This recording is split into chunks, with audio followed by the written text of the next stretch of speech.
I love you to कहना गलत है और आई टू लव यू कहना सही है? बेसिकली ये क्या है कि अगर आप स्पोकन की बात करोगे तो आई लव यू टू बड़े आराम से बोलिए, कोई इश्यू नहीं है। लेकिन अगर मैं एग्जामिनेशन पॉइंट ऑफ व्यू से जब पढ़ाती हूँ, जैसे टीजीटी वालों का, उनमें पंक्चुएशन से भी क्वेश्चन आते हैं। आई लव यू टू अगर साथ में लगा दोगे तो टू यू को क्वालिफाई करेगा। अगर आपको आई लव यू टू लिखना है तो यू के बाद आपको कॉमा लगाना पड़ेगा, क्योंकि टू एडवर्ब है जो नजदीक वाले शब्द को क्वालिफाई करता है। आई लव यू टू में कुछ भी गलत नहीं है अगर आप स्पोकन की बात करो, क्योंकि बहुत ही कॉमन फ्रेज है। अब आई लव यू टू लिखना है अगर आपको एग्जामिनेशन पॉइंट ऑफ व्यू से, तो टू के पहले कॉमा लगाना पड़ेगा। बेसिकली एडवर्ब जो है उस शब्द के साथ लगाना चाहिए हमें जिसको वो क्वालिफाई करता है।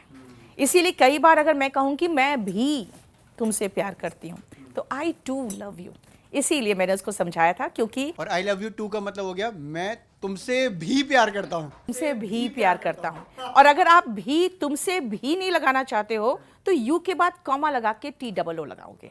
तो ये बेसिकली ऑब्जेक्टिव इंग्लिश के एग्जामिनेशन पॉइंट ऑफ व्यू से ये सारे क्लासेस चलते हैं, जिसके रील्स बाहर आ जाते हैं और फिर ये स्पोकन के जो स्टूडेंट्स होते हैं इसको लेकर बड़े कंफ्यूज रहते हैं। अच्छा, आपने शुरुआत में बात कही कि कॉल सेंटर में आपने जो है एक्सेंट्स जो है वो सीखे, वो पकड़े।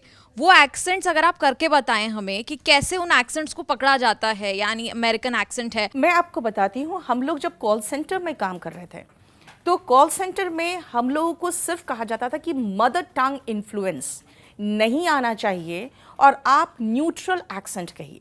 हम इंडिया में एक तो मदर टंग इन्फ्लुएंस बहुत होता है। अगर आप बिहार जाइए तो वहाँ पे कहेंगे my father's name is Shyam Sharma, my father's name is. फ बोलते हैं वो फ को जो इंग्लिश में फ होना चाहिए, इज को इज बोल देंगे, वैन को वैन बोल देंगे। अच्छा, अब आइए अगर आप इलाहाबाद के तरफ, तो लॉयर को लायर बन गए वहीं पर, तो जाके बेचारे सारे लॉयर्स को उन्होंने लायर बना दिया है ना। आई एम फॉर यू को फार यू बोल देते हैं। तो ये एक तो होते हैं जिसको कहते हैं मदर टंग इन्फ्लुएंस, उसको हटवाने की वो कोशिश करते हैं कि ये चीज़ तो होना ही नहीं चाहिए, अदरवाइज आपका सिलेक्शन ही नहीं होगा कॉल सेंटर में। दूसरा है कि हम जब इंडिया में बोलते हैं तो बहुत ज़्यादा हार्ड एक्सेंट कहते हैं, जैसे टोमेटो, पोटैटो, तो ट बहुत निकलता है। वो इस चीज़ों को बोलते हैं सॉफ्ट करो, इट इज़ टोमेटो, पोटैटो। ट बहुत नहीं निकलना चाहिए, क्योंकि ट ठ ड ढ बहुत बजा के नहीं बोलना चाहिए। इंडिया में न्यूट्रल एक्सेंट पसंद किया जाता है और बहुत सारे वर्ड्स ऐसे होते हैं जो हम लोग इंडिया में पिक किए हुए हैं, जैसे फोटोग्राफी बोलते हैं, इट्स फोटोग्राफी।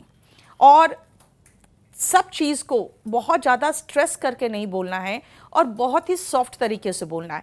अमेरिकन एक्सेंट और इंडियन और ब्रिटिश एक्सेंट में हमें ब्रिटिश एक्सेंट ही इस्तेमाल करने की तरीका सिखाया गया था, लेकिन मदर टंग इन्फ्लुएंस नहीं आना चाहिए और बहुत हार्ड एक्सेंट नहीं आना चाहिए, ये चीज़ सिखाया गया था वहाँ पर। जो आप कॉल सेंटर्स की बात करते हैं, कॉल सेंटर में आप ऐसी इंग्लिश आपको सिखाई जाती है बोलना जो सब समझे, और ऐसा ना हो कि अमेरिकन समझे और ब्रिटिश ना समझे, इसीलिए कॉल कहीं से भी आ सकता है। इसीलिए वो हमें न्यूट्रल एक्सेंट सिखाते थे, क्योंकि ट्रेनिंग के बाद ही वो कहीं डालते थे। लेकिन मेरा मानना है कि भगवान जो करता है वो आपको आगे के लिए प्रिपेयर करता है। अब मजबूरी में ही सही, लेकिन जब मैंने कॉल सेंटर में काम किया तो फिर मैंने महसूस किया कि ये तो परफेक्ट जगह है जहाँ पे मुझे बहुत कुछ सीखने को मिलेगा, और इसीलिए फिर मैंने लगातार करीबन 1.5 साल वहाँ मैंने कंटिन्यू कर लिया और एक परफेक्शन हासिल मैंने वहीं पर किया।